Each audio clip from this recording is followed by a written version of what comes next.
one of the opposition party leaders will be at a national convention soon is Neil de Beer of the United Independent Movement. Welcome, Neil. Good morning, Chris. Thank you. And always a privilege. And to everybody that will see the interview, welcome. Well, Neil, you've had a fascinating journey. Oh, absolutely. I've done so many things in my life, but politics, I must tell you, is the bucking horse. This is a ride of a lifetime. And very interesting. Not all our viewers will be wholly familiar with your history. So let's recap a little. What made you leave? There's so much to recap. I know. So interesting. What made you leave the ANC after 32 years?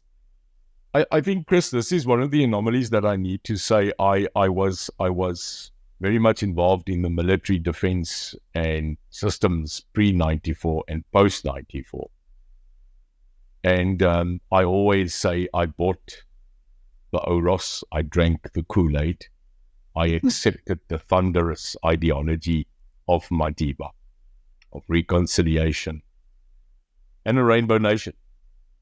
And I never worked for the African National Congress. After 94 and we had to integrate services, etc., I remained a while in the national security apparatus, but left. And I was a card-carrying member of the ANC. I never worked for the ANC, but I was a member. And at a point about 3-4 years ago, at that stage still being the president and chairman of a World Fund for Africa based in Spain, I came back, Chris, and found the only way I can describe it is the torn and burnt pride lands in the movie The Lion King. Ravished, savaged, broken, and more racist than ever before. Not the ideology of Mandela and not the old ANC. And I decided to take a stand. This is not my organization. This was not what we fought for. And if you are a person with conviction and things around you happen that you do not agree, you either keep quiet or you get up and fight. And being a fighter all my life, that's the decision I took, and I left 3 years ago. Not that there was anything to leave. And today we stand. We stand for what we believe in, and most importantly, the truth. May I take you back a little further to the dreaded security branch? How did you move from being a security branch spy to defecting to MK and ending up as Madiba's security advisor? How did you make those jumps? Being part of the system, I think a person has to understand. When you are entrenched in a system, and this is the only system that you know, this is the system that is propagated, and this is the heart and soul of a country's ideology of patriotism, you fight. Chris, what people must remember is that the average age in 1985-86 of the soldier fighting for the then Republic of South Africa was no more than 18, 19 years old. When you tell people that you were a hardened soldier at 21, people don't understand it, and specifically not the generation we've got today. We went to war at 17. We never knew the difference. We never understood why. What we knew was rooi gevaar, communist, pride for country. We never questioned, and we went to war. I think what happened to me was not a switch of ideology, of going from the apartheid regime into fighting in the struggle. It was never so. It was the fact that it was a fait accompli, a done deal, that the National Party in 1994 were going to capitulate. They were going to surrender, and the politicians at that stage already made their mind. This thing is done, hierdie ding is verby, and they started negotiating for a new change. It was my clear understanding, after defending and fighting for my country pre-94, that if it needed to exist after 94, following what Mandela said about reconciliation and not Nuremberg trials, that we would have to work together. This is not an ideology of surrender. This is the ideology of intellect, to understand the other side. I understood the other side clearly because I was close to the other side, and at a stage, the transformation came when I was recruited to say, you've got to become part of this change right now. And I did so, unequivocally, and I don't regret it. What I regret is that we lost control, and at the end of the day, lost also the ideology at that change, the critical change part. Being part of the Mandela era and being part of the security system, not for Mandela, but in the Mandela era. I think we must clear that. I was the National Security Advisor to the ANC's specific department under the Mandela era. And what we said to each other was, we will not forget. We will forgive. We will reconcile. And Chris, this is the critical moment. We never got it right to get the TRC fundamentally right, because we got to the truth. We never got to reconciliation, and we're reaping that now. Indeed. And how can restorative justice be implemented? Is it still possible? Yes. Restorative justice can only come when the past has been reconciled, accepted, and forgiven, faced like a nation should. Understand that we had major rifts. Understand that what happened to us is both sides, the ANC and the National Party, in their mind thought that a flag will go down, a flag will go up, an anthem will be reconstructed, and the people of this country will just get on. No, you're wrong. How do you just automatically tell a country that for 100 years was separated by law, by hate, and by war, that the next day we need to just kumbaya and sit around the fire and get on? What this country did do was a miracle, Chris. We did get it right in a certain way. But today, we've got more draconian racist laws coming back. We have more divisions between race and politicians, yes, politicians, leading the way of segregating us, causing more divide than we had before 94. How do we fix it? Unity, forgiveness, and working together for an ideology that we are not race-based, but patriots, although we are so diverse. Is that why you have joined the coalition? Yes, I have joined the Moonshot Pact Coalition for 3 reasons. I might not like the people I'm sitting around. This is a fact of matter. If I liked any one of them, I would have chosen to join one of them. I don't like them. And it's as clear as daylight. They did not succeed. They failed after 30 years, but they're not bad people. So, Mandela always used to say, find what you agree on and build on that. And once you've built on what you agree on, the disagreements will seem futile. So I went into the Moonshot Pact not because I agree with everybody, but because it makes absolute politically sense. On 2024, Chris, it's numbers. It's not politics. Let's be honest. I always tell the people the secret of defeating the ANC is not via political strategy. And here I'm telling it on a program for the first time. I'll tell it to you straight. Next year's got nothing to do with politics, Chris. It's about logistics. Shall I say that again? Mm-hmm. Next year has nothing to do about politics. It's about logistics. In other words, the African National Congress moves people. Hulle beweeg hulle. They move them via truck, tractor, bakkie or combi. They move people to go vote. So if logistics is the truth, then that's a chance. Number 2, I believe that the pact at this moment can provide an alternative government. I say to people, we shouldn't fight the ANC. We should just put a progressive ideology on the table. That's better.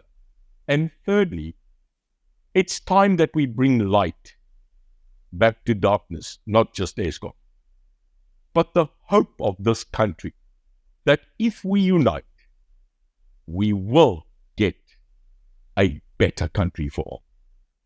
So would you be in favour of a coalition government between the Pact on one hand and the ANC on the other hand? Joining forces with the ANC? I think I am absolutely currently looking at the future of South African politics. And on your program, not in specifically yours, but Alec, you are getting people that you're interviewing and they are telling you the future of this country is coalition politics. Never again, in my opinion, should one party have the power in its hands as a monopoly. Because look what they've done with it, Chris. Look what the National Party did with it, and look what the ANC is doing. When they have power, they corrupt.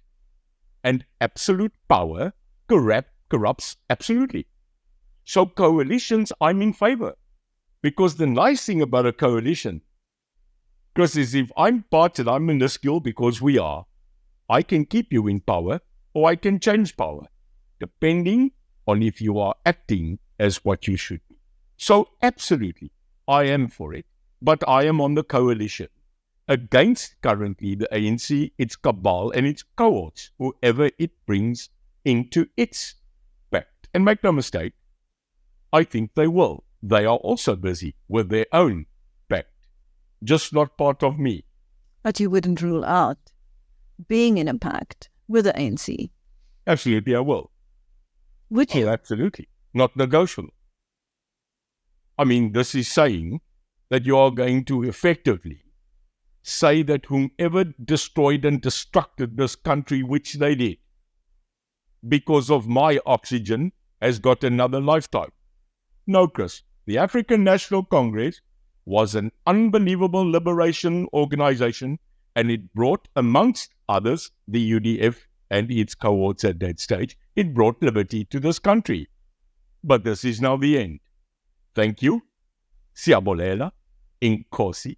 Kyalibucha. Thank you for freeing the country. Now retire, get out, and let us govern. You've had your couple of years.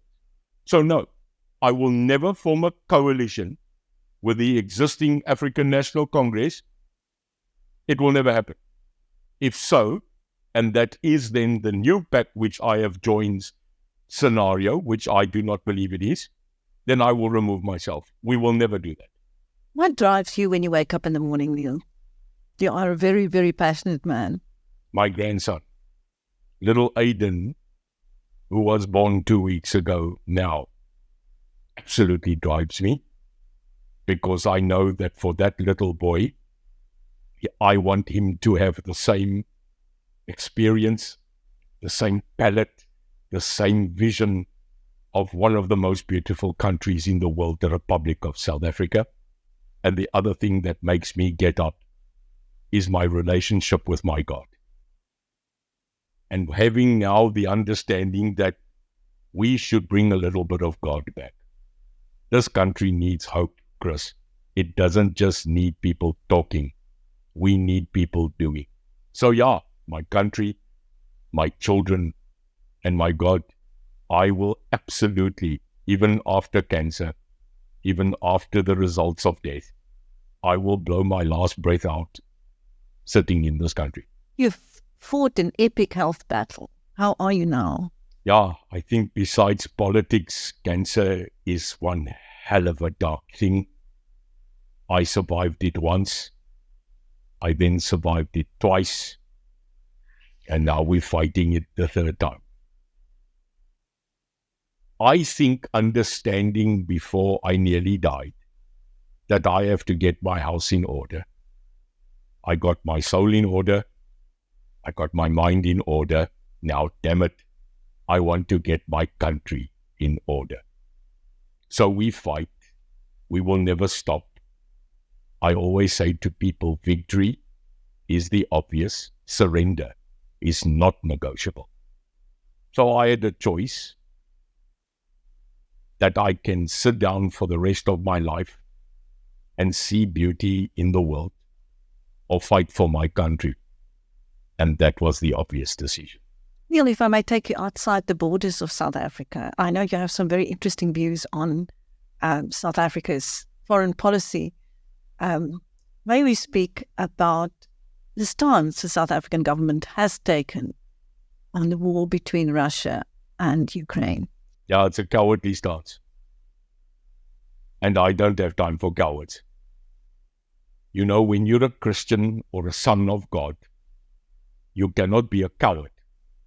You either rise for the light and stand in the right, or you fight amongst evil. Sorry, this is absolutely my life. There's no middle way. Now, South Africa is saying that we are neutral. That's very weird to me. Because we're not neutral. We play the game with the West, yet we absolutely love the East. I mean, this is a fact. You go play around and say to the people of the Western society that we are absolutely amicable, we're a country of peace, we're neutral in the Russia-Ukraine debacle, which is not a Russian-Ukraine debacle. It is East-West. I mean, I think we must start realizing it and calling it like it is. It is the East facing the West. It is China, India, Russia, and the rest of the cohorts, including Iran and North Korea, the crazies, standing currently and facing America and Germany and the normal France and Britain.